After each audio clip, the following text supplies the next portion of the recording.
Hi, book clubbers. We wanted to jump on really quick before we talked about Dirty Devil because we are assuming that our listeners to this episode are fans of the Vandals. And in case you missed it, our book box and our book bag have something special in it.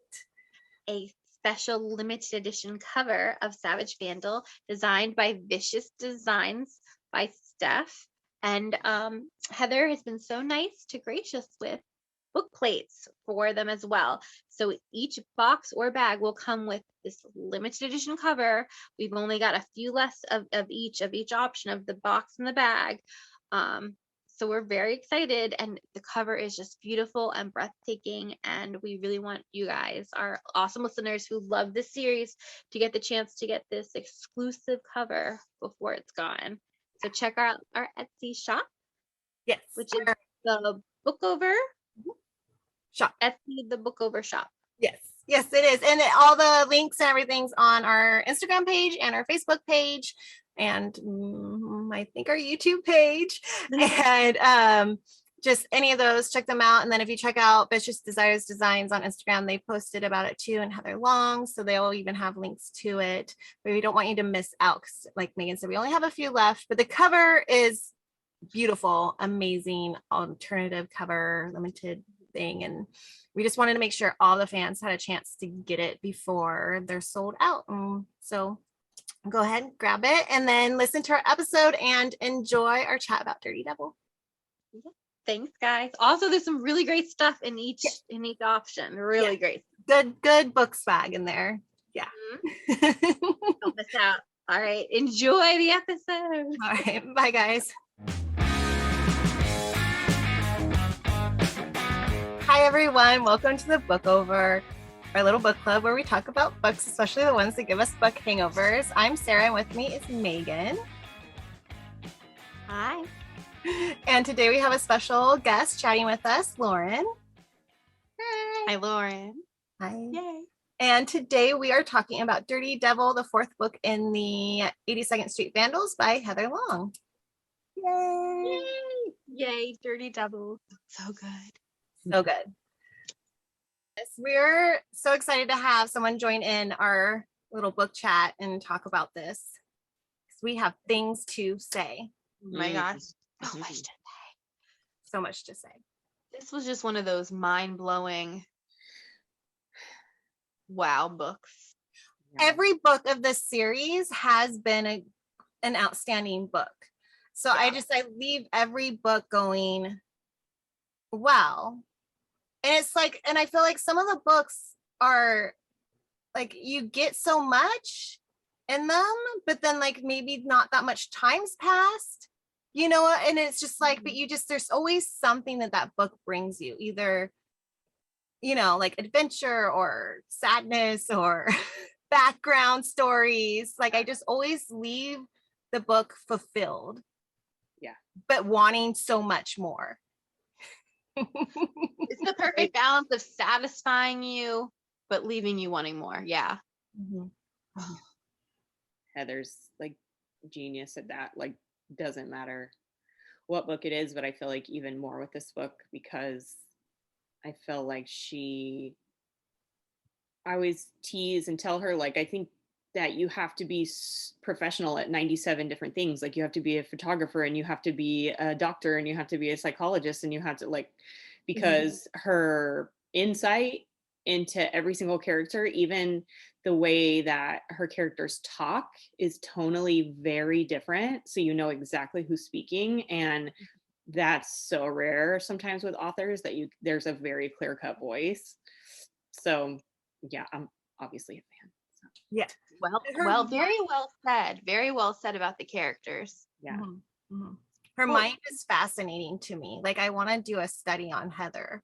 Just how does that work, you know, and the characters? Because I think I've said that before to you, right, Megan, about like sometimes it bothers me like an RH because it's like, you know, the female isn't looking at them and like someone walks up behind them and says something and it takes like a paragraph to figure out who it is, but the female knows who it was. But with these books, like all they have to say is something and you're like, oh, that's Jasper or Freddie, you know, like it's just because of what they said or how they said it, you know? Yeah. Well, they're very like, I feel like as the series goes, like even from book one, I feel like the characters, we really got to know them. They were fleshed out, but they just keep, you don't even think they can get more like real to you, but every book they get more real to you. You learn more about them, and they're just, I mean, to have this many characters in a series and to balance them all and to have them to be so distinct and have a past and have a voice, I mean, it's, and just you fall in love with them. I mean, like, to have one character that's book boyfriend worthy, but then to have them all, it's like, it blows your mind. It really does. She has a special way of like transporting you into the world and into the characters and making them like feel so real. Mhm. It astounds me. It really does. Yeah. Oh, There we I go. just, I won't, I don't want to get ahead of myself with Freddie, but you know, Well, I'm gonna let's get Let's talk. do it. Let's Yes. Yeah. start with that cover of the Yeah. book. And Woo! so, yeah. I was telling Megan before we started recording that I will for sure buy this book because I need this cover because it's perfect. It's so perfect for the book with Freddie on it, that pose of Freddie. The title is so him, like Megan was saying earlier. Like it's just like the best combination because Heather was saying on one of her lives that not every, there's a system in her head on the book cover and the title and stuff, but it doesn't fully correlate with what's in the book. It's like she has a system going on, but like this one just somehow perfectly lined up for it to be all Freddie. Yeah. Yeah. I think, Paraphrasing. Don't. I'm yeah, not. I mean, yeah, she was just talking about that on her live, how there's like a preface that happens Mhm. with the title and then the character inside. Like you think that the title is explaining who's on the cover, but sometimes like it's not, and like it's really strange, but it totally makes sense somehow. Your head. Yeah. Yeah. But Once you read it, you know, yeah. And the model they used is just perfect. He just, I mean, I didn't picture Freddie looking like that. I pictured Mhm. him a little different, but then when I saw it, I was like, yes, this is Freddie. Better than I imagined Freddie, but now I can't unsee it, and it's like perfect. I was so happy to have that visual when reading Dirty Devil. yes, Yeah. I agree. Oh, Right. amazing. 100% me right there too. Yeah. Exactly. And I really loved, okay, so this book, we're picking up where the last book left off, where Emerson thinks like she's putting the boys ahead of herself and their safety. She's, you know, kind of been, you know, unfortunately in a terrible situation her whole life with her uncle, and she doesn't want anything bad to happen to her newfound brother. I mean, I would think the uncle knows about the brother. That's my theory. I've got some theories on that, but I won't get ahead of myself.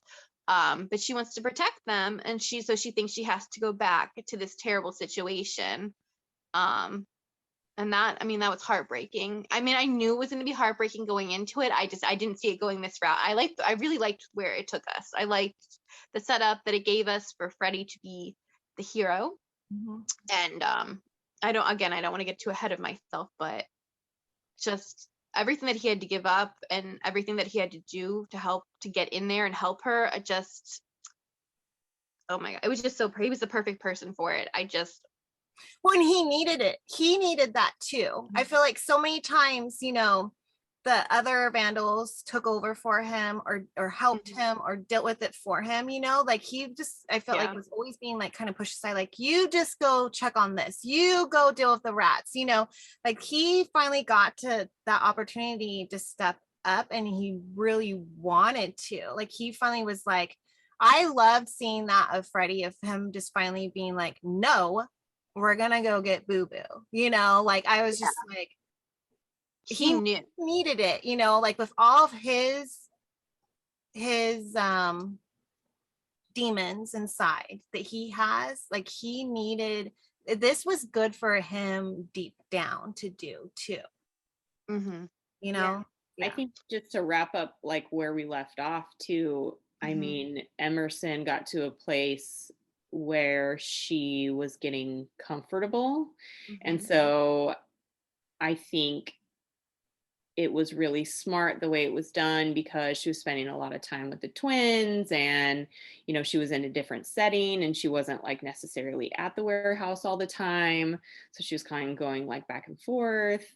And so to have that, like, that loss again where she's like, nope, no matter what, no matter where I am, like, he knows where I am and they're not going to be safe because I've never been safe, so why would they be safe? And Mhm. just having that whole like martyr moment, at the end. Yeah. So yeah, that intro with Liam was Oh, yes. heartbreaking. Yes. Was because Heartbreaking. and especially with how big of a character Liam was last book, how much we really got to know him, and that scene where he's trying, he ran, he tried to stop her. I did the airport scene with him. Mm. It killed me at the Having end chills right of now. the book, and then now at the beginning of the book, having to like get more of that. I was just like, that was hard for me. Like, yeah, I was like sad for Emerson, and I knew that she was doing it to protect everybody, but him, like, don't go. It's just I could visualize it so clearly in my head, and I was just like, listen to him. Don't go. And the imagery of, in romances where, the guy chases down the girl to the airport and stops her and kisses her, there's like that imagery there. But no, he doesn't stop her and kiss her. No, he doesn't save her. She goes. I really liked that. That's a twist on the whole airport. Yeah. But what I loved was that he took the driver, like, he caught the driver, brought the driver back, and I was like, yes. Yeah. I'm like, go for the violence, like, figure this stuff out, like, yeah. I was so happy you did that. Yeah. I knew Milo too was gonna be like, well, if she wanted to leave, and it's like, no, no, Milo. So I really enjoyed the conversation between the guys too, because you knew there was going to be some insecurities about, like, what was going down, but I loved, that certain characters were like, no. Yeah. Especially Freddie, that's not what she wanted, and that she called Freddie. That's the person that she called. Yeah, and I think, you guys were talking about Freddie, just kind of being thrown to the side a lot and overlooked. And I think in the last book, we got a lot of the reason, why. There was a lot of overdoses. There was a lot of, I'm not going to do it again, but I'm going to do it again. And, obviously we caught him in specific scenarios where you get it, like you understand. And that whole role with him and Doc back and forth. And so what I loved is the whole first, few chapters were just about Freddie constantly having to prove himself in every interaction. So like I went back and just like reread all the conversations that he had with every character, and he apologizes first and says, I'm so sorry. I know that you think I'm kind of messed up. So cute. But like, I'm serious this time, and here's why. And every single interaction with every single character, if you go back and look, he apologizes first, says, I know you think I'm a screw up, but I know, like, here's why. And everyone trusts him except for Milo, but he's kind of a lost cause right now. But it's such a good balanced parallel between Emerson or Ivy and Milo, because everybody has always let them down. So of course they're just expecting somebody to just check out on them. So now that they're in a way kind of, he's checking out on her before she checks out on him, like, it just totally makes sense. But yeah, that Freddie through line was just very like, so it was heartbreaking, because he's just literally having to apologize for who he's been his whole life in order to kind of be the hero. Yeah. And well, okay, so Freddie's been through a lot, we know that, and then later on we're going to learn that it's more than we were even expecting. And okay, so he copes with what he's been through with drug use, and so he's addicted. So I think I wanted to mention what I really like is how Heather portrays his addiction throughout the series and how the guys handle it. And it seems like they do like a harm reduction, risk reduction with him, where they know, like I remember, I think it was in the previous book with a scene with a flashback with Vaughn where, you know, Freddie was getting into trouble. He was like getting with other gangs. He was owing people money. He was stealing. He like was taking drugs from like unreliable sources. So he was like, you know, if you need something, even if it's for drugs, come to me. I'll give you money. I'll give you a job. Just come to us. So I wouldn't say they were enabling him. I would say that they were like trying to reduce the risk. They knew he was been through a lot of stuff. They knew this is how he was coping. They were trying to help him as best they could. But when it came down to it, they were still going to, like, even if they knew he was going to, like, they would still give him the money so he wouldn't get himself in trouble. And I really liked that, you know, we see this from the guys, and that's not necessarily how everyone treats people who are addicts, but like they weren't abandoning him, like no matter what. So I get where like the distrust comes from. And like like at the beginning of Savage Vandals, like Freddie is the one, I believe, who they're like, Freddie can't make it, he's in jail, like he's just that guy, you know, he's the guy who has the potty mouth and is always getting himself into trouble. And you know, we learn through the series that like he does these things, the potty mouth, different things, to kind of deflect. Humor's part of his personality, but it's also how he like make situations more bearable. There's like motivations but behind all those things. But oh my god, I had my train of thought. I had a whole train of thought out the window. Crap. Yeah, I think just maybe it still trigger it, but I think too, like you know, all of those guys in some sort of way have had their options like taken away from them, their choices taken away from them, and I don't feel like they do that to each other. And that's why I think like Milo coming back sort of rocked the boat, because when it sounds like before he went to prison, he made a lot of the decisions on behalf of the group.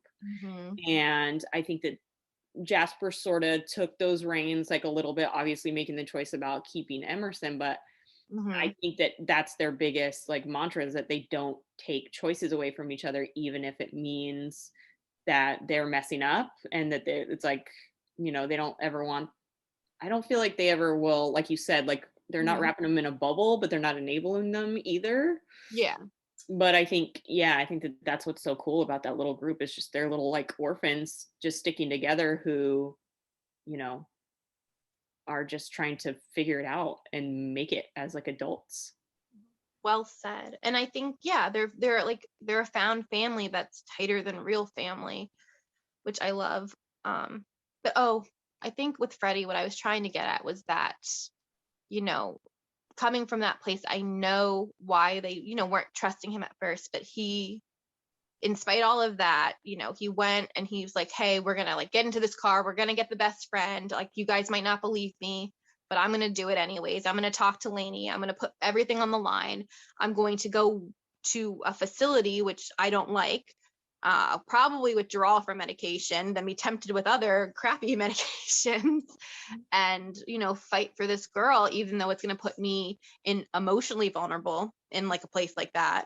And then it's going to put him physically, you know, vulnerable, where he doesn't have, you know, the drugs to numb the pain, and probably I would think withdrawing too. So well, and I think that's why Megan knows so this. powerful. But like that's what made me fall in love with Freddie. So Freddie was not one of my top guys in this book, in this series, until this book. I know a lot of people love Freddie, and I love Freddie now too. Always. But this book, like, really, like, now Freddie is like, if he would let me, I would hug him, if he's okay with that touch. Like, I just like Freddie because of everything that you guys have just said about him, and it was conveyed so well in this book, that like just him stepping up and putting himself through those things that weren't great things for him, but he did it for Emerson, was just everything to me. And then so to the book, you know, what Emerson went through, just even the first the uncle's house and the uncle and the security guards and all that stuff. And what I love though is like she she was like thinking of like, the guys and then Liam and like fighting, like she fought back. And I was so proud of her. I was like, she's like, at least I fought back. I did what he taught me. Like, and then she would remember the rules that he like, it was like, he said this, I'm going to do this. And I was just so, and it took, I love the writing of this because it took me a while trying to like piece together things. And I love how we don't know things because the characters don't know things. Like when that Dr. Sneeze, I can't even remember his name, but I loved how Freddie kept on calling saying like, I just loved how Dr. Gazoon type. Yes. Oh my gosh, I love that. Yeah. I love how you bring that comedy into something so serious. There's so many so many times I was laughing because I needed that break. So thank you, Heather, for that brain emotional break. Yes, it was perfect. Light and dark. Yeah, because like when the doctor first showed up and he's like, you don't remember me, I was like, wait, I don't understand. Like I had no clue where that was going until we knew. And that I just I love that. But with Freddie getting adopted to go into this facility, thanks to Lainey. I love Lainey being there. And we'll talk about Lainey and the guys. The adoption. I was like, yes. But like it killed me. Freddie just held on. He held on like when she was in those dazes and just hallucinating and off her rocker. He was just, I love those glimpses of him like talking to her and like kind of getting in like in her POVs, like he's there. She just doesn't know he's there until finally that first time when she saw him, it was just like, I loved that. I was sad, but it made me so happy that it was like, okay, finally they're like there.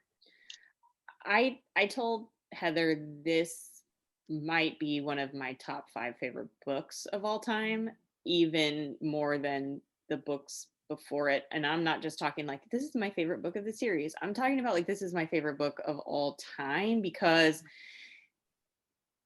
I've never felt so handheld by an author. Like it literally felt like Heather was taking my hand and just moving me through these chapters like as gracefully as she possibly could with some really heavy content. And I think I remember talking to her and going, isn't it crazy that you're in chapter, whatever number, and there's been no smut? You know what I mean? And you're just like, oh, what? I don't care. I don't care about stuff right now. Like I need for these characters to get where they need to go. And so, when she was at the uncle's house and she was out of her mind and obviously things were happening in the foreground. And I just was like, how beautifully written this part is, where we know the intent of the background and what's probably happening, but we're in a safe space in her mind with her and the boys. How can you even mentally do that? And I told her, I'm like, in my review, I'm a sobbing, crying mess. You guys were asking, like, how do you leave your review? That's why I left my review, like with my just like, I will never go back and read that review ever. Because I know that I will make fun of myself if I go back and read that review, because I just felt so emotionally like connected. And I just felt like, oh, she left a part of her soul in this book with us. And now like you can feel that. Like there's like this, I don't know if you guys felt that way, but I just felt handheld through the whole thing. Like it's getting too serious. Freddie's funny. It's getting too serious. Bodhi. You know what I mean? It's getting too serious. Flashback, Milo and Jasper punching each other's faces or whatever. Yes, it was very well balanced that way. And back to the smut part, I didn't even realize it until Megan messaged me. This is the first time we like buddy read a book. Really? First time? We did it where we were both reading at the same time and we were voice messaging each other, and she mentioned it and I was like, oh, because we don't need it. And I didn't need it. We don't want it. I didn't want it. I did not need it in this with everything that came to light. Right. I don't think it would have been right to have that in there. Even at the end with her in Rome, you know, things did get a little steamy, but they needed that connection. You know, he needed to know that she was back, and she needed to feel that connection and love with one of the guys. But I love that they didn't take it too far. And that's going to be something she's going to have to work through. I mean, she just went through with being with her uncle again, and then being back at that place again, and finding out that she's been to the place before. Which is a mind blown, right? But okay. Sorry. No, I totally we just got to the end of the book now. It's over. Yeah, sorry. I derailed a little bit there. No, yeah, I think it's so important. Well, because I agree. I just really think that, you know, if someone does think, oh, there was no, this book did not call for it. It did not need it. It had a story to be told, and it was beautiful and brilliant. And I think it's very well said, Lauren, about like I felt the soul. I felt the piece of the soul that she left in it. I totally agree with the hand holding through it. It's like it's dark but digestible dark. It's like you know, she's talking about a certain type of treatment. Like, you know, it's this horrible, you know, treatment that's got like, you know, a rocky history that they do now, but she, you know, Emerson didn't need it.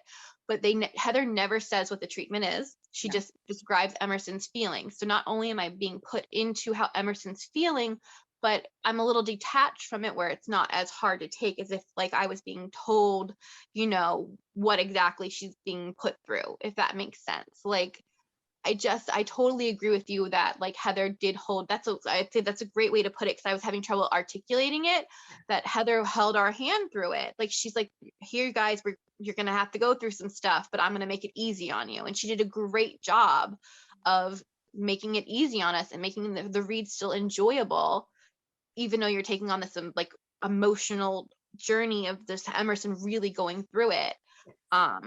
Yeah. And then, like you said, like Freddie bringing the light humor to it, Bodhi being there. Oh God, we need more of Bodhi. I'm excited. Bodhi's, this isn't the last we've heard of Bodhi. I know that. I have claimed Bodhi, just so you know. Already? That was quick. Yes, I have officially claimed him, whether Heather wants to give him to me or not. I think she said I can have him. I always bow down to like, I'm always like 99 on the list of people who get to claim people.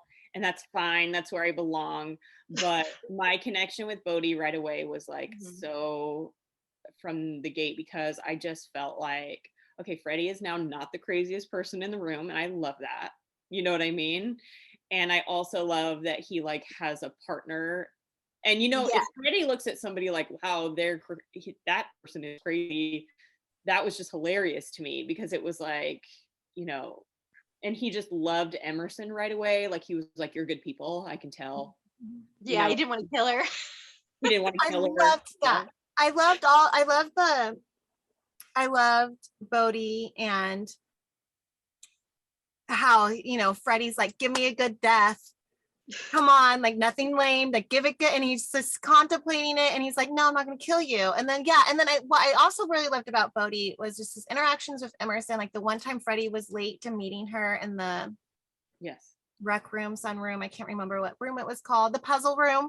And and Bodhi was there and kind of like helped talk to her and like ease her until Freddie showed up. And then again, after one of my favorite scenes, okay, there's two, I have a few favorite scenes, but like the stapler, I am obsessed with the stapler. It's amazing. Iconic. Just amazing. And I'm just so proud of him, because, you know, she's being touched. She doesn't want to be touched. Stop touching me. I don't like you.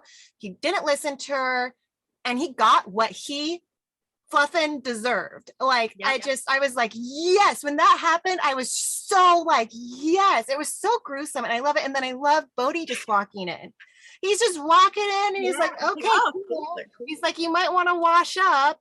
Like, I loved that he helped them escape. And I'm like, okay, dude, friends forever, like right there. And he helped Freddie out that one time too. And I just like, he just kept gaining all these points for me. And I was just like, you are something special. He is very intriguing about him. There were like little hints of something. I think, again, I have a theory that we're going to see Bodhi in the future in the Heatherverse. Right. I had to know. so she said at her live that Bodhi just snuck in there. Like he wasn't Really? fully planned. He just snuck in. Mhm. And didn't she say that she wouldn't say if we were going to get any, it's Heather. She didn't say we were going to get any. Of course. Of course. But we will. I know we will. Deep in I my hope heart. so. In my heart. But that stapler scene was Even iconic. if he just like is passing by or he helps with one little scheme that they need help with, like I can just, there's something. Because he knows everybody now. He knows Freddie. Well, he knew Emerson, right? Didn't Emerson put together who he was? Or I don't think I picked up on that. Yeah. There was sometimes she looked at him and she was like, "You're so and so's." Wait. And he was like, Wait. Yeah. Was there a moment? There was a moment when she was clear that she knew who he was. Anyways, but back to the hand holding thing. Sorry, everyone. We're like all over the place. There's a lot. There's just a lot. Like there's a lot of Easter eggs. There's a lot of hints. There's a lot of theories. Unpack. Yeah, and the other thing too is we're in. We love this stapler moment. Yes. Oh, we love it. She, Heather said it's one of her favorites, and but that like this probably happened before. Yeah. And, like she couldn't do anything about it. Yeah. And it was like, so we're like laughing, we're having this moment, but also there's like trauma, like residual trauma. So it's again, it's like so genius how we're laughing. We're like stapler, and she's getting a stapler, and we're taking the stapler because she won't let go of it. She's taking her control back. Like the stapler is control, right? She's taking her control back. And that's like, you have to think that some of that's still in her head, deep down in there. The past trauma, she may not remember it, but it's in there. So yeah, and it's like my excitement over the stapler is like the triumph of her, of course, getting like being like no, and finally like actually, and part of that is these guys. They've helped her so much up until she left, of learning how to fight back and defend herself. I think it just gave her, she's already a strong person, but it gave her more. And so that's and that's why I love, and then the emotional support of it, and I love how the guys understand, where she's like, where's my stapler? And they're like, here it is. Every time she's looking for it, it was Freddie and Liam, I think, or was it Rome? I can't remember all of them. It was like, it's right here. I love that they understand that she needs it. She needs it with her right now, because that's what got her out of there. That's what started that for her. Yeah, even when the twins didn't know, like they didn't question it. They're just like, okay, yeah. Rome was on board, I feel like, from just whatever she needed. And I just want to add that I know we're going to talk about Lainey, quote unquote, as Freddie calls her, ball cracker. Yeah.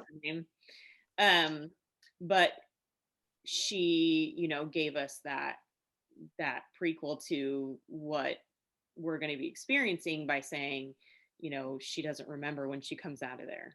Like, we need to get to her, because this time it might be permanent. So we're hoping, as we're reading, like that she's not going to experience that trauma again. But when we're talking about, when Heather talks about like static and things like that, it's like, it's obviously very specific what's happening to her. Yeah. So it's, I think we could have like a 2-hour conversation and just about her in there. Oh, we could. I mean, you could write a whole college paper on that. Gosh, that makes me want to go back to college just so I could be like, I'm gonna write. You could really dissect that. And that the thing that we're not talking about, it does cause memory loss. So it makes sense. I mean, and that's the perfect way, if you really think about it. People talk about brainwashing or whatever, but unfortunately that is a procedure that is done that causes memory loss. So it makes a lot of sense, it makes a lot of sense to why her uncle would put her there and to try to control her. And there's been little you know, it's the darker part of the series, but there's been little hints that her uncle was trying to keep her younger and of course control her and restrict her, and just things that she didn't even think about, like the food. Oh, it's part of dancing, you know, it just little things that have been psychologically instilled in her that she didn't even realize. I mean, she knew she didn't like it, she knew she was held captive, but I think there are things like imprinted on her that she didn't even realize. So there's it's brilliant. It really is brilliant that Heather can put these deep, dark things into this series that, again, like you said, it's the stapler is the perfect, you know, way to describe it, like where you can laugh about a stapler and yet it's so meaningful and powerful. It's absolutely brilliant. It really does blow my mind, and I was said this in my review, it's what I want from reverse harem. I love the genre, and I want to have these powerful emotional books in the genre. And I love what Heather's doing, where she's not trying to fit it into a box. She's like, this is the story I'm going to tell. I'm going to tell it. Book 4, we're not going to have smut. Book 4, we're going to go dive deep. Book 4, she's not going to be with all the characters. She's going to be with Freddie the most. We're going to learn more about him. And just like book 3, she got to know Liam a little bit more. I love that it's not sticking to like traditional arbitrary like conventions that really stifle, I think, story. I mean, yeah, we're in book 4. We don't even know who she's gonna end up with. Like, yeah, we still have no idea we're gonna be in book 5, but we don't know. Obviously, I also wanted to bring up like how amazing the characters were, like the nurses in the hospital, about how you had some like good ones and some, well, one-ish, and then like mostly these evil, you know, people who have this just assumption that she's some rich whatever who doesn't, you know, deserve to be cared for. And then you have like, she was an older nurse, right? This lady who, like, you know, was like more gentle but still trying to keep her job. Like, these characters don't have to be so detailed, but they are. Like, you know so much about these characters by the way that they speak to Emerson and Freddie, and it's like, again, just so genius, because you need all of this constant surrounding environmental stuff, even though she doesn't have to write it, but she does, and you're just like, oh my god, this is like its own book. It is. What, again, very well said. I totally agree. That just reminded me of a part of the book that I hope I will never be put in certain situations in my life. But there's a part of the book where Freddie's talking about how he pretends that he swallows the pills and holds it in the top of his throat and then spits it out when he pees, right? Yeah. And I read that, and I told my husband after I read that, I'm like, I have a new skill I need to learn. Because, and just in case this ever happens where there's somebody's trying to force me to take pills, I need to be able to learn. I'm like, how do you do that? I was explaining to him. He's like, yeah, I've seen that in movies. I'm like, how do you do that? Like, how do you do? So now that's like in my head. That's on my to-do list, thanks to this book, in case something ever horribly goes wrong in my life and I get in one of those situations. I'm going to learn how to do that. I'm probably going to be not a bad idea. That's not a bad idea. Flintstone vitamins, just practice or something. Right? Yeah. I am going to, because I'm just very curious on it. And I love how Freddie kind of helped Emerson too, was like, you know, like, so how Heather held our hands. She literally, like you said, took our hands and was like, I'm going to tell you a story and I'm going to be right here for you. Freddie did that for Emerson while she was there. He was like, I'm here and I'm going to help you get through this. So first we need to get you off these pills. You need to try to not take them. And he was like swiping them. Like, he was working on, he knew he couldn't get all of them, but he was working on it. And those we didn't talk about it yet. The night visits. The confession. No. And it's just a movie right there. I see it. Crap. This has to be a movie or a TV series. I just can visualize it so much. The dark hallways, and then like the camera, like, you know, focusing into the room, and like them sitting back to back, holding hands, and just So good. Now, I did not cry. I know a lot of people are emotional about this. I did not get super emotional. I don't know if it's because it's the way it was written and how things weren't like in your face graphic. Like there was just hints that this was a horrible thing that happened. This was a horrible thing, but like I knew things weren't great. I knew things are sad and this is not okay. But I never cried. Even that scene, I didn't cry. I felt put back together like they might have felt, because now they got to share this secret with each other. And now they have that with each other. Does that make sense? Like, Yeah. And I think Freddie literally said, if I'm not mistaken, that he never understood that it would feel so good to talk about that stuff, which, you know, kind of we see that as he's like in circles and he's just like, I've been here, done that. Like, I know what you're going to ask me. But what was healing to him was just a back-to-back conversation where somebody like understood him. And you feel like maybe he's had these conversations before. And I think Heather alludes to like people know bits and parts. And of course, we found him in that terrible situation in one of the first books. But yeah, he literally said like, this is, yeah, to your point, Sarah, I think he literally said like, I didn't understand that this was going to feel so like freeing, I think is what he said. But yeah, that part, I wasn't a mess, but I don't think I was a mess because it was so emotional for emotional sake. I was just like, it was like a purge too. I felt like I was purging with them, like taking a breath with them, like, yes, let's get it off your chest so we can move on and be stronger. And, you know, because you know, like Freddie's gonna die if he keeps going the way he's going. He's gonna die. So this was like necessary. He saved her and his own life at the same time. Exactly. I definitely cried, but I'm a crier because I'm crying. It was emotional and like it just, you know, even it was yes, I feel like my heart was ripped apart and put back together again. And it was a moment of her confessing that I was waiting for so long. And I had a feeling it would be with Freddie, with their shared history and that friendship that they had built with each other.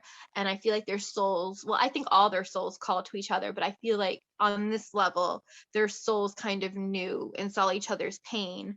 And while they might have not known consciously, I think subconsciously they felt that kindred spirit of what they've gone through in each other.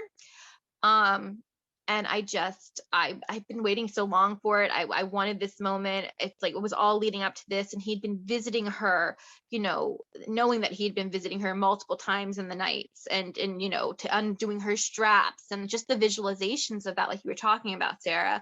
It made me cry. And then I found this song and I like posted it to all the groups. I'm like, people need to listen to this and validate me. And I found this song. I was just listening to it in the car and I'd listened to it before. And all of a sudden it took me right back to that scene. And then now I've been crying over this, like whenever I listen to the song, because I think it's a perfect song for it, where they're, you know, he's just there for her in those like nighttime moments until she can finally be lucid and they can finally have this moment that we've been waiting for so long, for her to like tell her secret, and then for Freddie to give us more than we knew. And it just made me, I mean, I had nowhere to put all the emotion. I had to cry it out. I'm still like tearing thinking about it. It's just it just really, I mean, it's the fact that I can feel this way. It's remarkable, really. It really is. Well, doesn't it sort of validate the whole genre? Because I think that there becomes like these stigmas with the genre and the, you know, now we're seeing like these, you know, we have like the new covers so that we can be out in public with the books, you know what I mean? And so I think it's all really interesting because that's why we need books like these in the genres, so that we can be validated by saying, yeah, it's extra, we like the extra stuff, but really for real it is about the story, like for real. And here's a book where we didn't get anything at all and we're in, and it's my favorite so far. Yes, exactly. Well, exactly. It's exactly how I feel. Exactly. And I think it just, oh, I just hope other people take note. Because I do, you want the story. And that's the thing. Like, you're not reading it. Like, I don't know. I'm not going into RH being like, oh, I just want 3 guys and I just want a lot of, and then that's fine if you do. It's fine if you go into it just wanting the steamy stuff. But I go into it for the stories. I do find it's like you get multiple stories in one because you have so many, different characters. And that's why I love RH, is getting multiple relationships in one book. And then with Heather, she's giving us these long series. So we're getting like, a ton of story in one. And it's brilliant. It Well, really is. what's magical too is we still don't know who is a friend, who's going to be a lover. Like, we know some, but we don't have 100% sure, even in book 4, who's in what category. But we're still like, and part of me is like, as long as all of them are still alive by book 9, the end of book 9, I'm just gonna be happy, like, it's just, that's like where it is. It's like, because like that's the thing, like that's, we don't know, but it's all about these relationships. It's not just those romantic steamy relationships, it's about everybody. I mean, in the now we even have like Lainey, so we always knew Lainey had the Ezra and Adam. I'm gonna say I called that though. Yeah, I have to say she that. has, I called she's this with the a Milo couple times called it. Yeah. And that, but now with Milo in it, I just really hope, I don't know, it would be really awesome if we get like just a little bit of like that kind of thing going on, glimpses of it in this series, or are we gonna get like a spin-off with a novella, an extra? But either way, I was just like, because I loved that flashback, which we already knew that day, that birthday where Lainey came down to meet Emerson and they do that thing and then the guys show up, but who knew Milo was there? I loved that. I just loved it so incredibly much. And then Milo dealing with Lainey during this whole time. Like, I love Lainey. She's the best. Everyone deserves a friend like Lainey, right? And then Milo dealing with her, and he's so grumpy. I just love how grumpy he is. Like, she's just, she's so fierce. Oh my gosh. Can you tell I loved it? I just loved that like little clump of them. And then there's like that whole thing going on that I'm like, okay, with them, what's going on? Because there's like the Liam and Ezra showing up, and like where Lainey's gone and Adam's gone, and do you know, I was just like, all that. I just love this, like the weave of it all. I'm just like, I'm so excited. And then I'm like, Heather, how are you going to fit this in only, so many more books? Like, I'm like, we have 5 more books. Isn't it weird to say? Isn't it weird to say, oh, there's only 5 more left? Isn't that weird? Like, most are trilogies, and you're like, oh, there's only 5 more. There's only 5 more. We're like, no. It's a amount of books that and yes, it is. I love that Heather does that to us. We're like, oh no, there's only 5 more.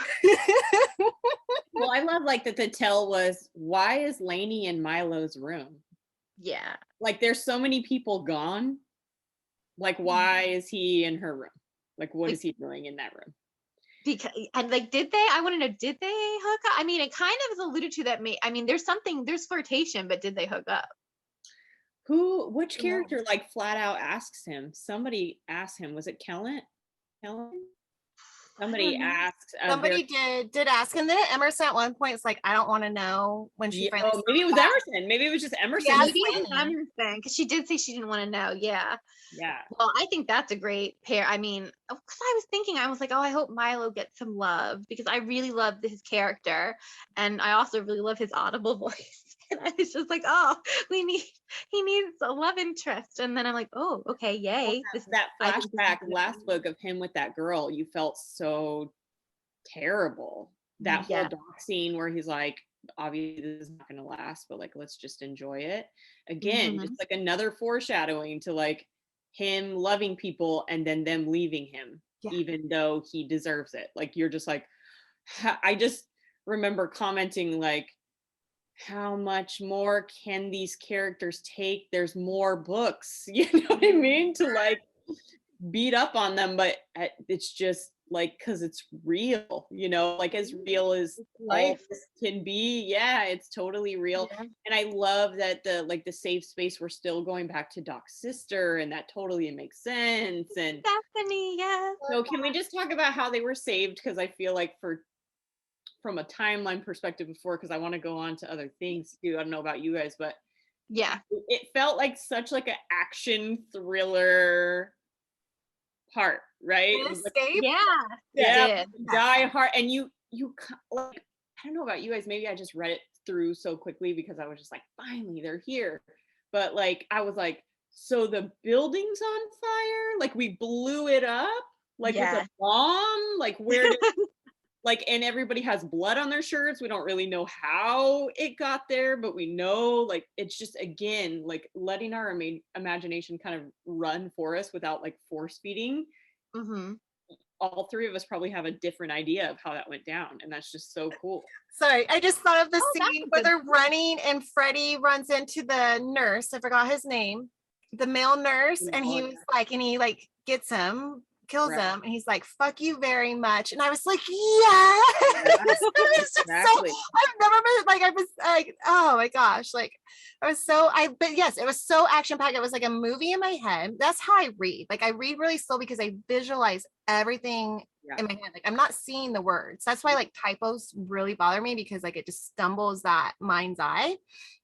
And so like, and it's like, and Heather's so good at her editing that it's like it's a movie playing in my head and I'm picturing it with like explosion flames in the background. They're trying to corral patients and then they're taking off and like through the woods. And I was just like, it was epic. And then just calling the guys and Liam and Rome showing up, and I was just like, oh, so good.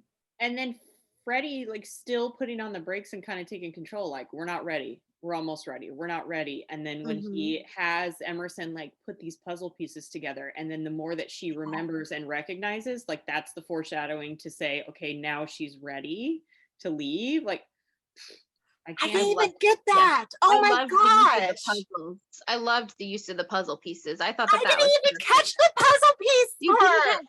I Oh, knew that was that she was great. out of it and like pushing them together, but I didn't even put together that layer that like once it was finally she could do it right.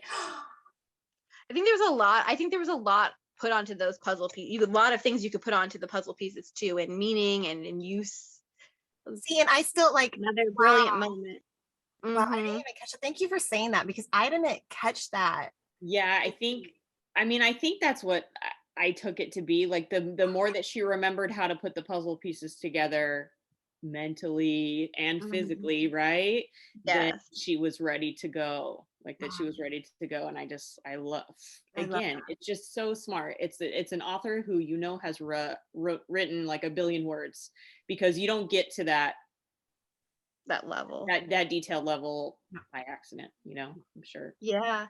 Well, and the thing is, I love Heather. I think Heather's the most brilliant author, and I'm still like in awe of this book. I mean, and the whole series, but just, I mean, just looking at these small little details and just the things that you look back on the series. Because I reread the series before I read Dirty Devil, and just seeing, the things that she's left for us, the things that she's been weaving through. It's just, it really, I am in awe. I am in awe of this. It is. Yeah. Or when she says like, oh, you missed this. And I'm like, how Yeah. do I even know you have 900 levels in these three sentences? There's so many things, because I even highlighted things that I thought, and they could be, there's so many highlights of just things that I think are little Easter egg hints, foreshadowing. Hey, this might be a thing. This might be a thing. I don't even remember half of them, but they're all highlighted. I have them, just because, but then I'm like, I'm here just for the journey. Like, it's like, but yeah, I wonder how much, and that's why I love rereads. Like when a series is so good that you can reread it and be like I probably in my next reread, I would have caught on the puzzle piece thing, so it's like, I love that there's so many different layers, and maybe even just who you are as a person and how you process things, you'll catch different things. It's just like, it's good. There's something to be said for the way that I was taking in this information, which was like only a couple chapters at a time. So I think that for me, I was like, I never thought that that's something that I would want, but it definitely helped because I had to sit on it for a while, Mhm. depending on whatever, whatever, Yeah. when I could read the next one. And it helped a lot because I was like, oh, I have to sit with this whole chapter and reread this chapter, you know what I mean? To like be able to move on. Mhm. But man, I loved this. That's why I think this book is so special to me, because I'm just like, just taking it all in. Plus, she's not above like cross universing anything. Like Right. Yes. anybody can be in anybody's, spot. So you're just like, okay, who's crossing over? But yeah. Yeah. Awesome. And we've had some crossover, which I won't say it just, well, I mean, we've been spoiling things, but whatever. I've alluded it to before. We've had some crossover that wasn't necessarily like said, but we all figured it out. And I think Heather confirmed it in Alive. And then that's why I think Bodhi will come. That's why I'm like, there's a Heatherverse here, like, and we all know, like, Frankie saw the show, Emerson's show. So I think Bodhi is going to come back around somewhere. That's what I think. He's my main man. I love him so much. He's awesome. He is awesome. And so, Emerson gets out. They get back to everybody. She chooses to go back. She understands the risks with the uncle, but she still wants to just be with everybody, Well, after that experience, I think she realized, okay, mistakes were made. Yeah. And Like, I love them, her going back. I'm looking forward to seeing what comes back, like moving forward. And what I loved about this one is the ending. The ending, yes, we have so many questions and we're like, what is going on? So it's not like I need to know, right. Like I do want to know right away, but it's like, I'm still satisfied with that, with everything. I just like Liam pulling up to that house that he has, a secret house, which I'm like, how many people know about it, and but then having Adam inside, and Adam's like furious with them, because I was wondering the whole book, is Adam, I'm like, I don't think Liam killed him. No, he did. I know there's a loop around. I know he figured something out, but I'm like, what's going on with this? And then him like, we need to talk about Lainey, Ezra, and a girl named Emerson Sharp. And I was just like, oh, what? Yes. And then and I'm like, knowing Heather, it's going to take a while for us to find out what they actually talk about. I hope not. I need to know. Don't say that, Sarah. Don't manifest that. I'm not mad. I just saying, like, I would love for it to pick up right there in that conversation. Maybe.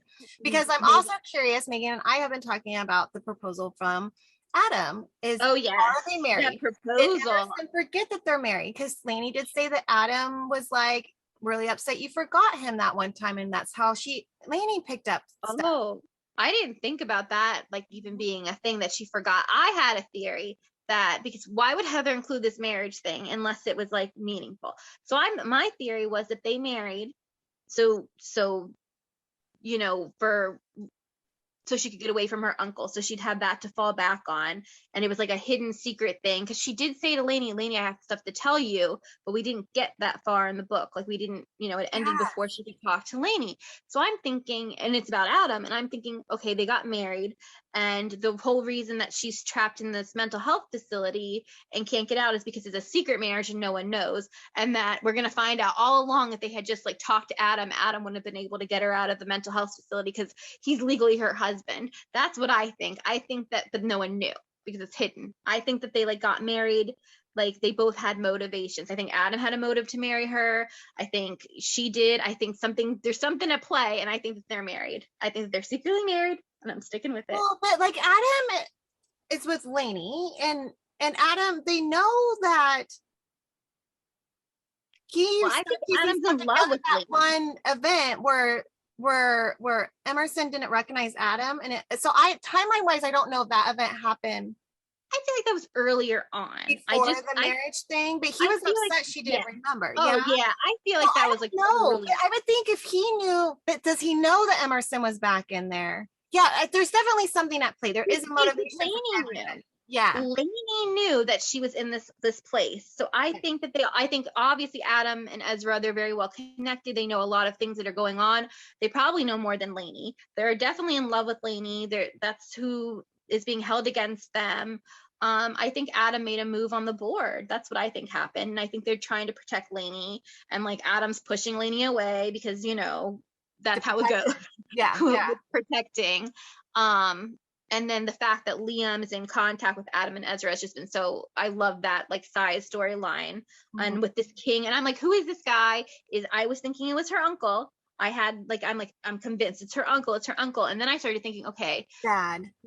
what if it's not? What if it's her adopted father, and the uncle and the adoptive father like knows, and it turns out he's the big bad and he just like threw Emerson to the uncle?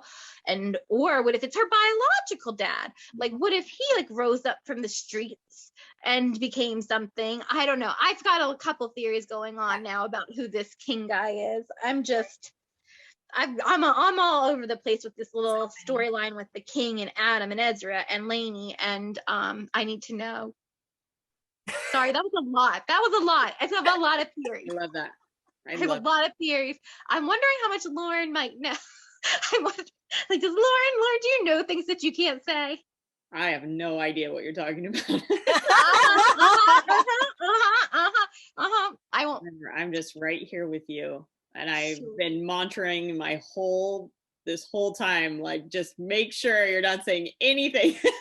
I had a feeling. No, I don't know any of the know. questions that you're asking. I don't. No. For the most part, I have no idea. Yeah. Heather's very good at keeping things like and shocking us all. Yeah. No, yeah. Which I love. I'm excited. I do think that they're gonna. I need to know. That's why I hope we find out one of my theories next book. I know it won't be the king or anything like that, but I'm hoping we'll find. I think because she said that she has to talk to Lady. We're gonna figure out the whole marriage proposal. Maybe she's just gonna say, hey, you know, he proposed to me for like whatever purpose, but who knows? We'll see. I'm excited. See, that's the thing. This series has everything. It has like me theorizing. It has me intrigued.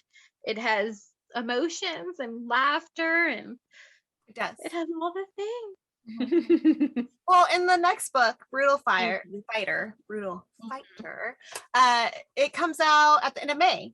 That's what we're now scheduled for. So that's good. We don't have. I mean, I know it's February. What is it?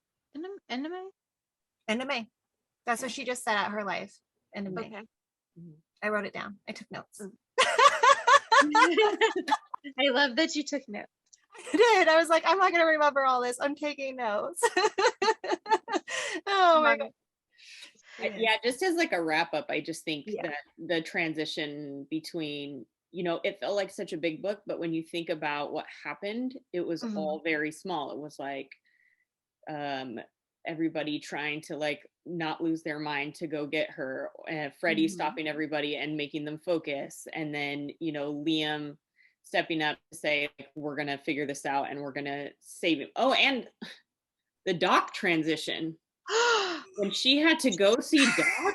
Yes, how did we forget that? I don't know, but I'm so sorry. I just have to say it because if she could not deal with more, he has to be shamed, and with Rome being right there and being like, nothing's gonna, I don't care what anybody says, we won't go to the hospital, like we will do this, and he has to, and then her like having to be like, I don't think it's safe for you to touch me because I don't know what's happened to me. Like, can you imagine like literally not knowing what's happened to your body, so you don't want to, you know, take a health risk for somebody that you love? Like, that whole Doc, I mean, it's just when you think that this girl, like I said, like I kept commenting, just when you think that she hasn't gone through enough, now she has this back and forth with Doc. She thinks they're done. He doesn't think they're done, but she thinks they're done. Yeah. And she has to be in the super vulnerable position that we've all been in as women. Like, and it is vulnerable. And then after what she's been through, it's, oh my gosh. Yeah. And she doesn't know what's true and what's not true because her memory's all over the place. And then she has to go home after being with Doc and then go deal with her brother, who she's just met, who she's trying to remember. Like, It's I mean, this girl. so much. And that's why she's so strong, because she's just she's taking the punches and rolling with them, you know. But like I'm kind of obsessed with Doc right now, because I just felt so much for him. Just we got to see him be Mickey with the guys watching the house, you know, and him just taking charge, you know, Freddie showing up and the all that stuff. Like I love seeing him in that kind of action, not just as Doc, but then now like him, you know, knowing that he hurt her and he didn't mean to like emotionally hurt her, and now how she's scared of him and he's still trying to take care. Oh, I was just like, poor Doc. And yes, poor Emerson, but like poor him too, that I really want to see that get fixed and how that's going, if and how. Yeah. And let's just talk about Kellen, because Kellen is in the blurb. Yes, fighter, right? It's his time. He's starting to really, yes. I was telling Heather, I was like, you know, he's been so background, bodyguard, support, right? And then this one just essentially told Milo to go take a hike. And obviously he doesn't know what he's doing. He doesn't know whoever you came back from prison, I don't know who you are, but you're not making good decisions. And so I'm taking them. I just love how it's like, it's not just Jasper. It's not just Kellen. It's not, you know what I mean? It's not Milo. Like, she is the orbit. Like, she controls who makes the choices based on what she needs at that time. And I think it's so cool because he has that background, and so does Liam. So what's gonna happen? I'm very excited. I definitely like that Kellen stepped up in this book, and I feel like it's Kellen's time. I'm really excited to get more from him. I just wanted to touch on one thing we did forget again, which is just the Rome connection. Their connection is just so beautiful, how they don't have to talk, how he just knows what she needs, and she's like instantly comforted by him. And I felt that.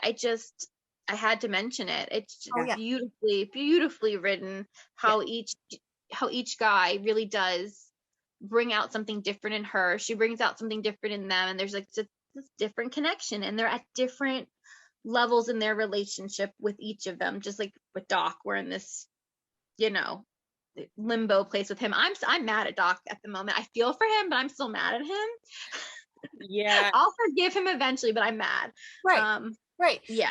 But like with Rome, there's just how he thinks is amazing to me, and like how he's processing, and like him when she left and he went back to the apartment and was like, I'm gonna watch these tapes, and what did she do in here, and like how he tore apart the room to figure it out, you know, like just all of that. He thinks it's always been a top for me. He thinks with a different side of his brain, and he, you know, she loves like the one word answers because she doesn't want to overshare anything. And can we just talk about his tattoo and how awesome that is? Yes, tattoo. I love it. I love it. Love the tattoo. I love that. Again, we're in the middle of like this really vulnerable moment where they're having like this conversation, and then we talk about the tattoo, and it's just hilarious all over again.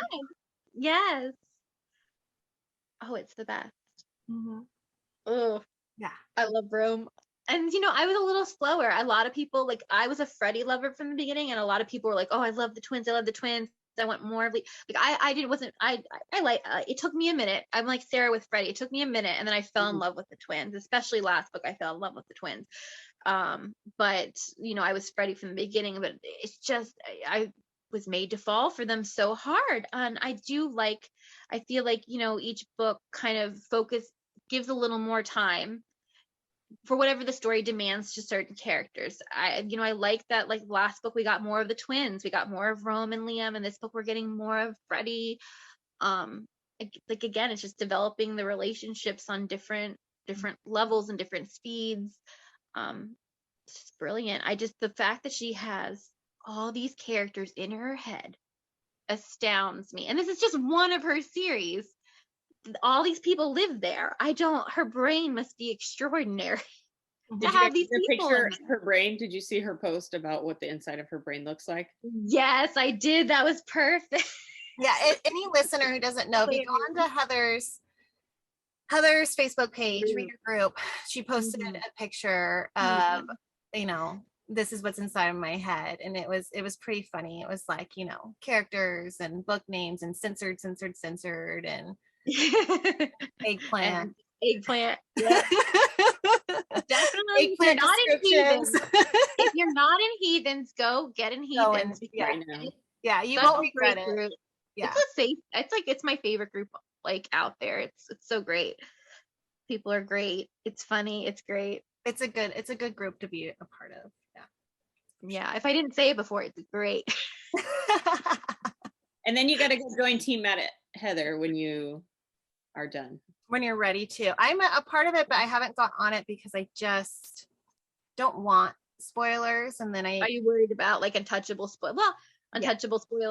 Yeah. I haven't fully emerged into that series yet, so I just don't want to.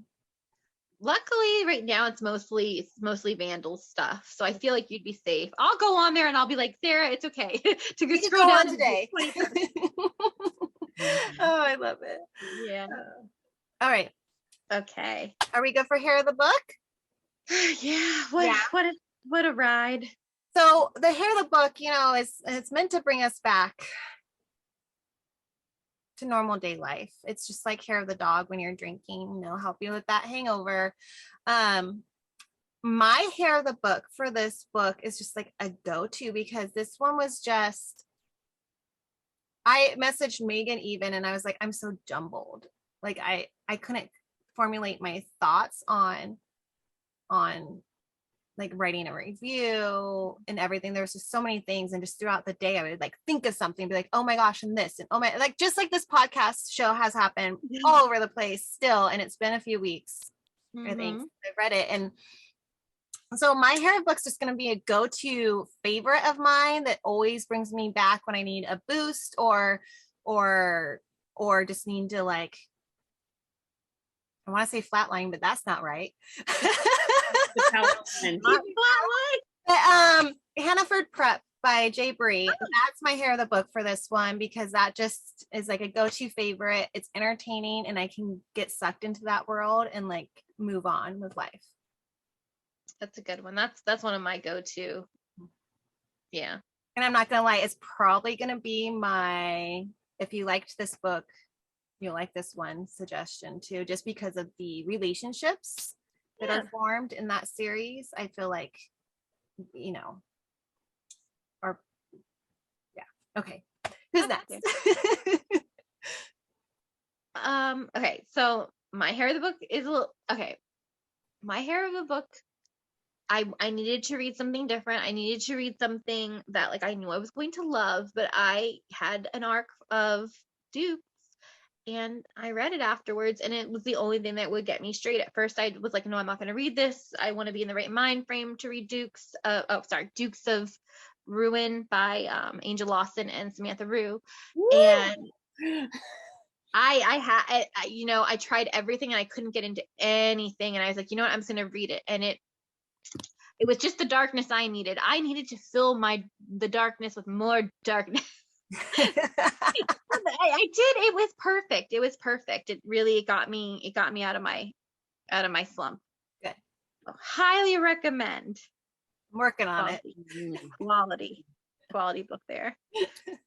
Yeah, so I think I read like 4 or 5 books after this, just because my brain kept going.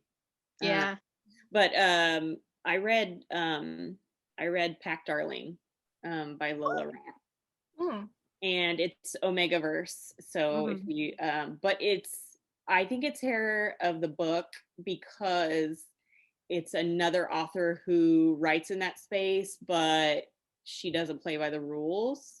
It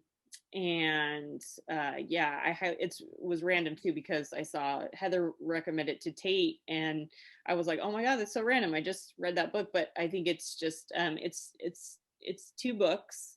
And it's just another one of those kind of counting the main character out, and she's kind of left for dust, and just how kind of her world runs around her, and then she ends up, you know, having these adventures. So highly, highly recommend if you like Omegaverse, or you don't, I would totally recommend it. It's awesome. I've seen it around. Is it reverse harem? It is. Omegaverse almost always is. Okay, well, I was told. No, I've seen it. It's got a really cool cover. So Yeah. It's Omegaverse, I feel like, is its own genre in RH. Like it's its own gig, and this one stood out to me. Oh, good. I've read a couple, so that's exciting. And I read some Sweepers too, so that sounds good. So. Lola the Millionaires. Yeah, yep. And the Baby and the Late Night Howlers. Which is first, but everybody always talks about the Millionaires. I read Millionaires first, and then I went back. Me too. Which I never do that, never, and I did it for that. I think it's because Lola has so many good reviews. Like everyone's Lola's a couple of times. I haven't read any of it, but I was planning on that one just because so many people have mentioned it. I didn't know that there was something before it, so that's good to know. Maybe I'll do it the right way. Yeah, the right way. That'd be interesting. I'd like to hear I like to hear your perspective from doing it that way. Okay, I'll add it to the TBR. You're ever growing. Yeah. Oh my goodness. All right. Okay. Well, Lauren, thank you so much for joining us. It was so nice chatting with you. Having your perspective brought so much to this, and I hope all of our listeners enjoyed our chat. And if you want to chat more, just join our Facebook group or Heather's Facebook group. There's so many people who are willing to chat about this for a very long time, I'm sure. Yes. Yeah. All right. Guys. Bye. Thank you for listening. Bye. Thanks for putting up with my cat in the background.